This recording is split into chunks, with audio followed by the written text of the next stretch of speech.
The medium, the middle, yeah, that's about where I'd put it. I can't say I'm a person who sits in solitary silence and patiently awaits the release of the next blooper game, but when one of their games does come out, I never hesitate to hit purchase, as blooper can be anywhere from really good to mediocre.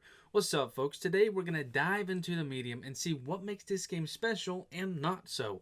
But most importantly, will it be worth the $50 price tag? We'll find out. My name is Tanner and this is For Your Money, a different kind of review. If you enjoy this video, why not subscribe and help me out?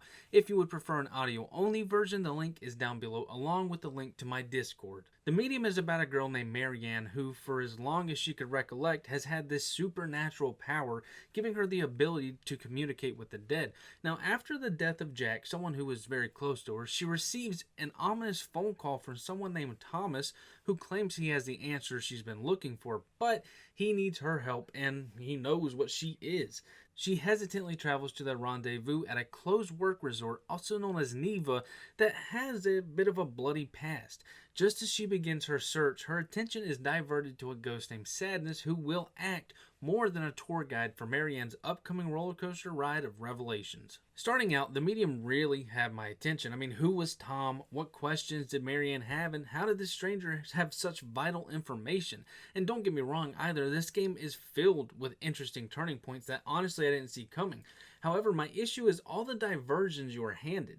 You gotta find Tom, only to have Sadness divert it to someone named Richard, which then has your attention diverted once again. Don't get it twisted though, they all do connect, but at times it feels like this story is filler information to extend our stay with the title, when all we want to do is find out what the hell Marianne's doing in the middle of the woods at some resort with a disturbing past. And to be quite frank, the ending left me with more questions than answers, which sure is fine in some cases, but let's imagine there's going to be a part 2 on the way.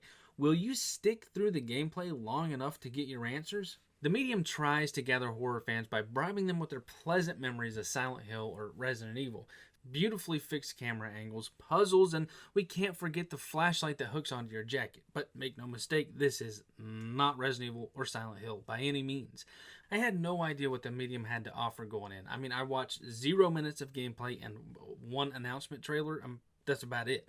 Now, for the better half of the game, you're going to do some walking, a little bit more walking, and some running here and there. The gameplay really is simple. You make your way through Neva, inspecting almost every item around you to see if you can learn something about Thomas, Sadness, the incident, or just the people who used to be there.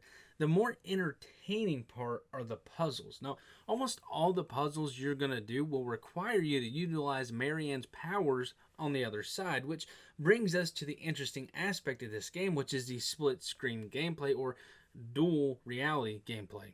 You will play both versions of Marianne on the same screen, manipulating both worlds, resulting in the puzzles we have presented to us in this game. Now, the puzzles usually have us absorb energy as Marianne's medium self to give power to a circuit box in the real world, or going through moths that will kill you if you don't have energy. I mean, the puzzles aren't complex by any means. In fact, they're quite recycled throughout the entirety of the game, so it does become a bit of a nuisance. As for finding objects that fit into other objects or key items as we would have it, it's simple because this game is so linear that you don't have objects in your inventory for a prolonged time. For the most part, you're grabbing the item you need in the same exact room you're stuck in. So there is no challenge like we find in Silent Hill or Resident Evil. You know, why do I have this sheet music? Oh, why are 85% of the damn doors locked? I mean, that's not what this is by any means. I mean, this game really has some repetitive gameplay. Even the walking gets tiring because you're balancing beam after beam, strafing ledge after ledge, and going down long hallways for no reason other than to listen to the story, which, yes, is usually fine, but with all the diversions you have in the story, especially towards the end, you're just going to want to know how it concludes, not traverse through a hallway to get to a door that keeps on getting further and further away. As for the combat, there is none in this game. Kind of how Remothered was with having scissors in your hand to combat the Norman Bates-esque dude. Except here you run from one demon named Ma who gives off the vibe that, yeah, I probably should have put lotion on my skin. Let me try you on. Oh, God, no! To avoid it, Marianne can perform a small blast of light on the ground to slow it down, but that is only during the chase sequences. When Ma's in front of you, you have to get around it. You have to sneak around in for the better half in both worlds doing the dual reality gameplay, but in the real world, you're going to be required to hold your breath while sneaking.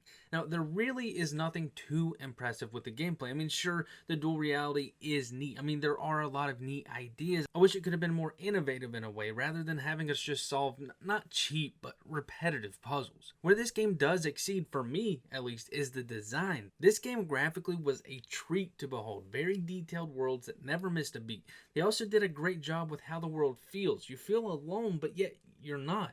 They throw obstacles such as lost souls who need to be released to the other side, though those have to be completed in order to proceed to the next area. It was still a nice touch to have that sense of I'm an accomplished medium who can sense things around me. Next we have his sound. Voice acting, it was damn good, but also eerie, and I was genuinely surprised by how some of the monsters sounded.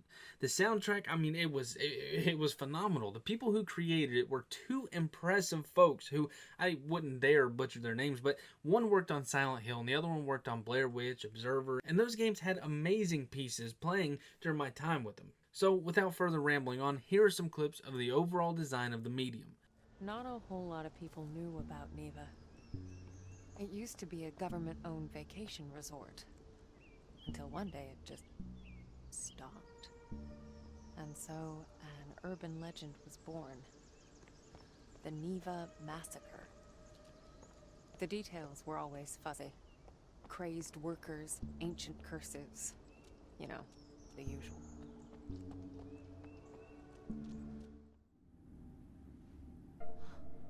What the hell?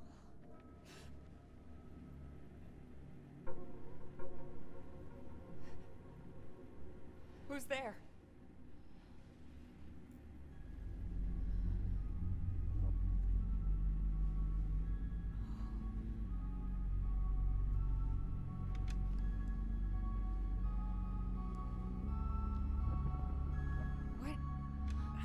What the fuck is this?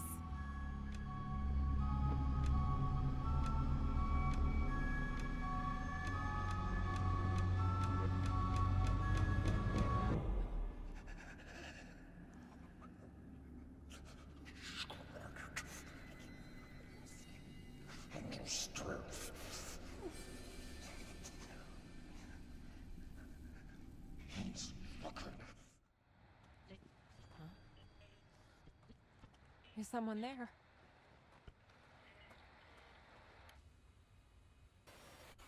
Merry and happy. You're okay. Sadness? Is that you? Are you okay? What was that thing? Hello? Fine. Richard. Richard?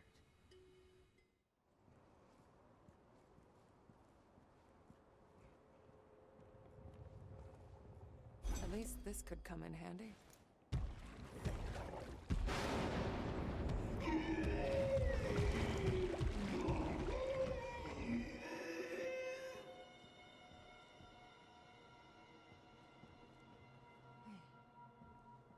I'm almost back at the generator.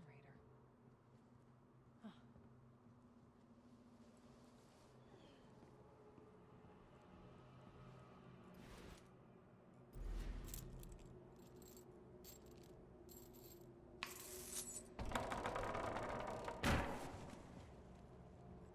The medium to me is worth $20 out of $50. Now, some people may disagree, and that's fine. You can just go ahead and hit that subscribe button for me. But for real, I mean, this story has interesting points, yes, but getting to the main course just feels like a drag and leaves us with more questions that, I mean, honestly, who's going to want to find them out in part 2 if the gameplay is as repetitive as it is here? Now, the design is what made this game for me, and I know a design can't solely sell a game. It can, like Cuphead and etc. blah blah, but this is a horror game, and for us horror fans, we want tense gameplay, unforgiving, heart-wrenching stories, and I just don't think it delivered well here. And above all, this is a rather pricey game for Blooper. I don't know what was the cause for the price hike, but I'm quite baffled by it. That's all I got, folks. If you enjoyed this video, why not subscribe? Otherwise, hit that thumbs down. Till next time, fellas.